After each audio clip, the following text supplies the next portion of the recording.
নমস্কার বন্ধুরা, welcome to green farming. আজকে দেখাবো আমার গন্ধরাজ লেবু। দেখুন, এই গাছটাতে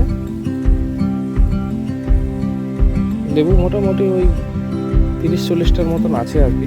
তো টোটাল বড় গাছ, দেখুন অনেকটাই বড় গাছ, লেবু ধরেছে প্রচুর। দেখুন এখানে লেবু আছে, এখানে লেবু, আমি জানি না এগুলো ডিসকালার হয়ে যায়, তবে এই লেবুটা ফ্রেশ লেবু, এখন ছোট আছে। একটা লেবু আজকে ভাবলাম হারভেস্ট করবো।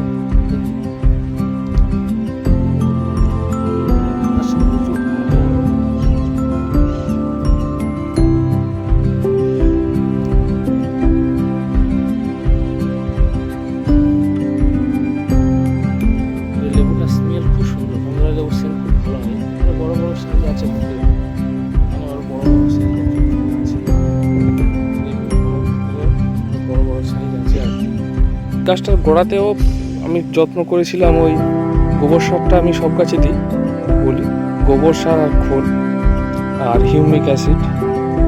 ফলন মোটামুটি যথেষ্ট ভালো, তবে এখন প্রচণ্ড গরম, তো অনেক হারভেস্ট হয়ে গেছে। গরমের সিজনে মোটামুটি বেশ তুলেই খাওয়া হয়, একটা দুটো করে।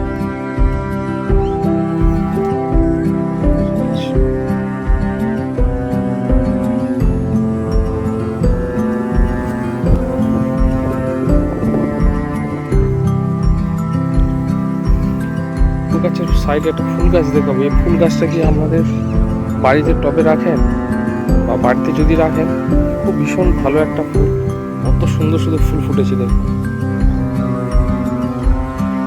এটা আমরা এখানে পয়সা ফুল বলি, অনেকে আবার এটাকে টগর ফুলও বলে।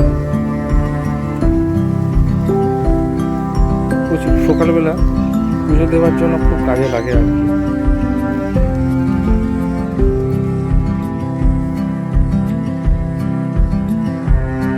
আর একটা জিনিস আপনাদেরকে শেয়ার করবো, যে এটা আমার কুল গাছ।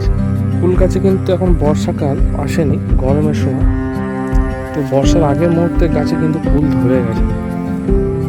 এরা দুবার হয়, শীতকালের দিকে একবার হয় আর এখন একবার হয়। দেখুন কত সুন্দর ফুল ধরে গেছে, গাছে ফুল ফুটেছে। দেখুন এখন বৈশাখ মাস,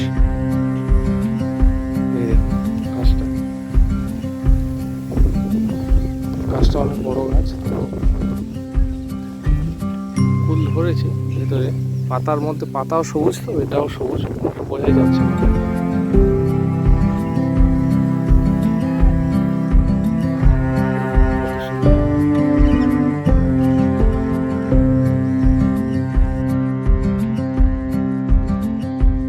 আপনাদের ছাদ বাগান, টবের গাছ ফুল ফলে ভরিয়ে তুলুন। ফলে সুস্থ থাকবেন, ভালো থাকবেন। সকলকে ধন্যবাদ।